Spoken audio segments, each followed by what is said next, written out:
Indigo संकट ने भारत की घरेलू उड़ानों को बुरी तरह से झकझोर दिया है। 11 बड़े एयरपोर्ट्स पर अब तक 571 उड़ानें रद्द, हजारों यात्रियों की यात्राएं ठप और हजारों की जेबों पर पड़ा भारी असर। पिछले 4 दिनों में 2000 से ज्यादा फ्लाइट्स डाउन हुई। कई रूट्स पर किराए 4 गुना तक बढ़ गए। लेकिन आज सरकार हरकत में आई।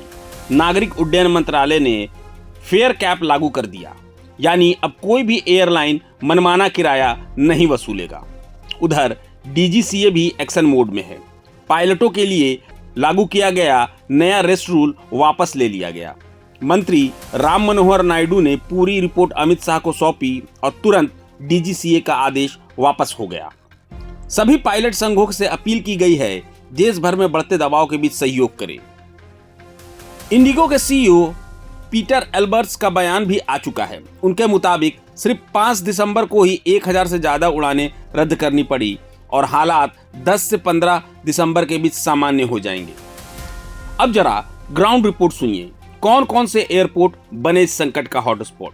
चेन्नई में 49 उड़ानें रद्द, बेंगलुरु में 124, हैदराबाद में 69, पुणे में 42, लखनऊ में 8, तिरुवनंतपुरम में 9, मैंगलोर में 3, मुंबई में 109 सबसे बड़ा हॉटस्पॉट, जयपुर में 13, अहमदाबाद में 59 और दिल्ली में 86 उड़ानें रद्द की गई।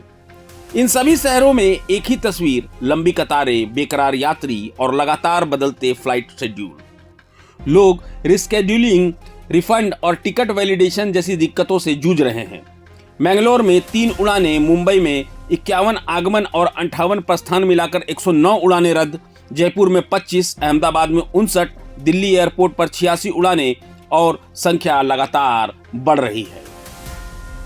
चेन्नई में तो हालत इतनी खराब है कि यात्रियों को अंदर आने तक नहीं दिया जा रहा। काउंटर और डिस्प्ले बोर्ड पर दिखाई जा रही है जानकारी आपस में मैच तक नहीं कर पा रहे। बेंगलुरु में 124 उड़ानें रद्द, हालांकि आज स्थिति कल से थोड़ी बेहतर बताई जा रही है।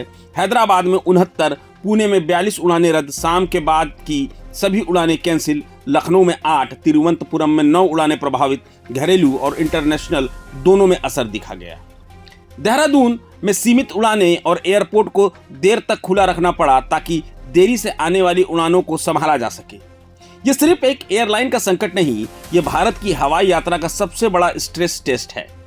सरकार सख्त है, डीजीसीए सक्रिय है, लेकिन सवाल बड़ा है, क्या 15 दिसंबर तक देश की हवाई यातायात व्यवस्था सामान्य हो पाएगी? कहानी अभी जारी है।